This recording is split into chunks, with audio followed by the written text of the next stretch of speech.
Well, hello and good day to you all. My name is Dimitri Frederick, and you're watching Voices for the Voiceless, a Frederick Media production and a subsidiary of Frederick Capital. Today is July the 2nd, 2011, and today's show is entitled, Is the Stock Market a Domino Effect Waiting to Happen? Meaning, with so much that's going on, as we continue to increase the stock market prices, trying to reach a new highs of the 14,000 market, which is what I really believe we are trying to test if we could break that cycle. Because if you remember back in 2008, that's where we were at when the market started crashing. And so, sometimes I think we haven't learned our lessons. We just continue trying to shrug off the issues that we've had and continue moving forward. As recently as this past week, as Greece was on the news again about their austerity plan, they were putting in place. You see all the issues in the news that's going on, and you see the stock market as it continues to strive forward and just ignore the reality. And sometimes when you look at the stock market, it was supposed to, reflect the prosperity or the growth of our country, of the economy as a whole. And today, it doesn't really relate. Sometimes you say, what is going on? Is someone just, manipulating the market? And sometimes I really believe that's what's happening, because there's no way that you could have all these issues across the countries going on and then you just ignore that fact and continue to make money. And I think we've come to the point where, nothing phases us anymore. We just continue trying to create our wealth and continue making money as we believe it should be the case, because this is the reality of what we live in today. Well, today's show is a unique perspective that I have for you, because I look at the movie Terminator, and actually Fox had put in a series called The Sarah Chronicles, and we're going to look into that show and see how this relates to the future of what I believe is going to be a domino effect waiting to happen with the stock exchanges. So let's get started. A lot has changed since 9/11 that have caused America to shift its thinking. There is more securities around us today. Companies are more prone to put their data centers off-site, right in the as opposed to being right in the backyard. And more businesses have understood the philosophy behind the saying, "Don't put all of your eggs in one basket." However, there is one thing that has not changed. When times get tough, many companies find themselves left with one option to prevent bankruptcy and the close of their business. That option is usually to merge with another competitor or allow themselves to be acquired by a financially sound corporation. Likewise, as a new decade begins in 2011, we see some new activities taking place, namely major stock exchanges starting to do the same things. For example, in 2006, NASDAQ acquired the London Stock Exchange. Now, as recently as February of this year, you see more acquisitions taking place. On February 9, 2011, there was news that Germany would merge their stock exchange with the rest of the euros for all of Europe. A few days later, we hear the Dutch Bourse, and I may mispronounce that, I apologize, would take over the NYSE Euronext Incorporated to create the largest exchange ever. This unification alone would form the world's first global stock market. This also brings me to the point of today's show. As I prepared for this show a few months ago, I am reminded of the Terminator, the Sarah Connor Chronicles TV series that was on Fox from 2008 to 2009. There was one particular segment that caught my attention one day as Sarah Connor's character talked to her son, John Connors, during the pre-robotic era as the infrastructure for Skynet was being built. If you have never watched the series, Skynet is like these new exchange mergers that I just mentioned. In the Terminator movie series, Skynet was the global future of technology as we merge all computer systems so that they can talk to one another. This is similar to what we are doing present day. In the series, I happened to catch this one segment as Sarah Connor was driving in a pickup truck. She looked up at the traffic lights and saw all the cameras being put on every street light every intersection just like we have today. And she looks at her son and told him that the system controllers networked all of the traffic light cameras together to become one network in the future. She tells John that this is how it began. The unification of all those traffic lights would become later the eyes and ears of the cyborgs, the Terminators. As I continue to watch what we are doing today with technology, I share the same concern because in hindsight, we are setting ourselves up for the same fate. Fortunately for us, our grandchildren are probably 1 century away from the reality of the Terminator.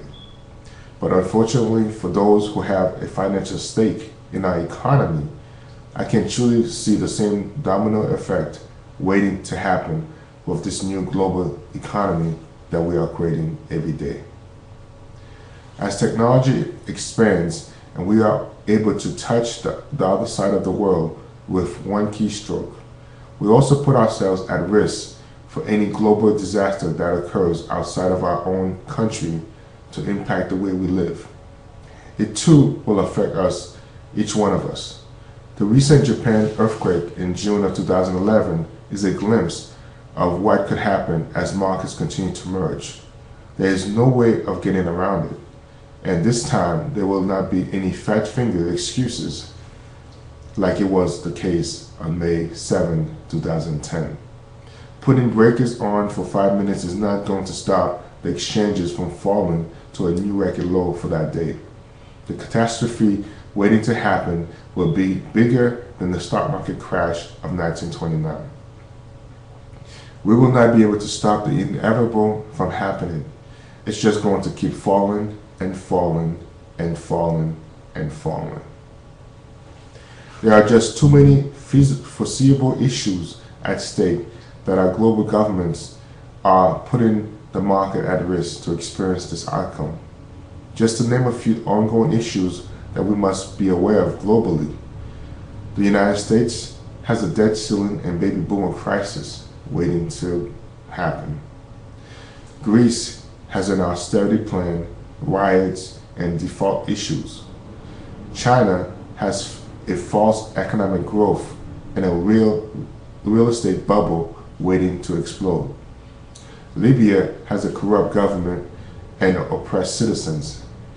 Japan is in an economic turmoil as it deals with 2 massive earthquakes and their radiation outbreaks.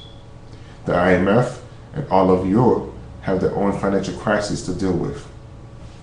Therefore, we will eventually cause a total shutdown of our global economic infrastructure if we do not start rethinking this great idea of emerging all of our global markets through technology. If anything, we are indeed putting all of our eggs in one infrastructure, one point of failure, and definitely in one basket. Now, this brings me to the conclusion of today's show. Last year, I read one of Malcolm Gladwell's powerful books entitled Outliers. In the last few chapters, he gave a great example and a very profound explanation as to why airplanes seem to crash so often to us. It seems as though we experienced more airplane crashes within the past 5 years than any other time in the past decade. In his elaborate explanations, Malcolm Gladwell states that there are several fail-safes that are put in place that should prevent any aircraft from crashing.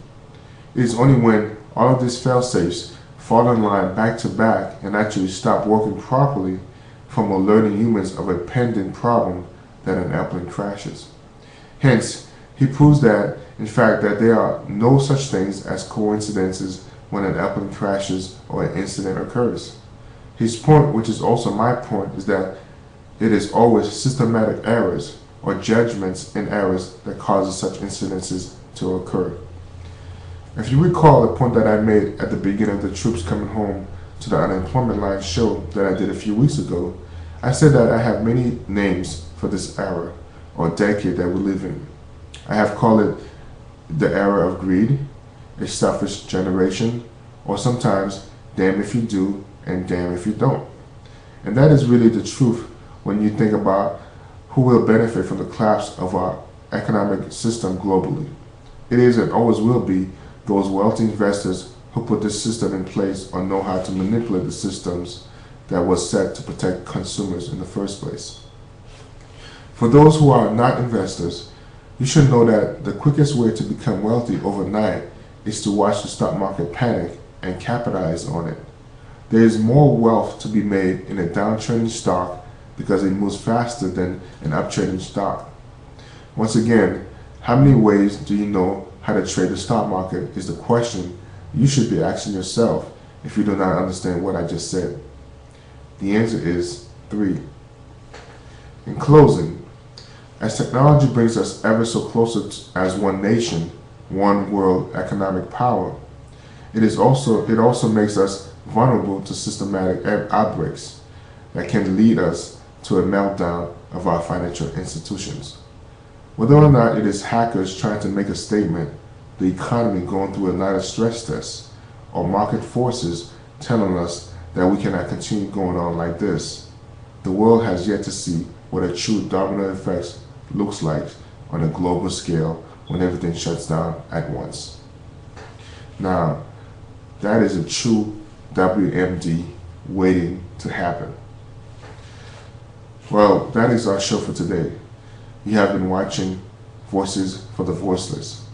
And as always, I hope you have been enlightened, empowered, and definitely have been educated.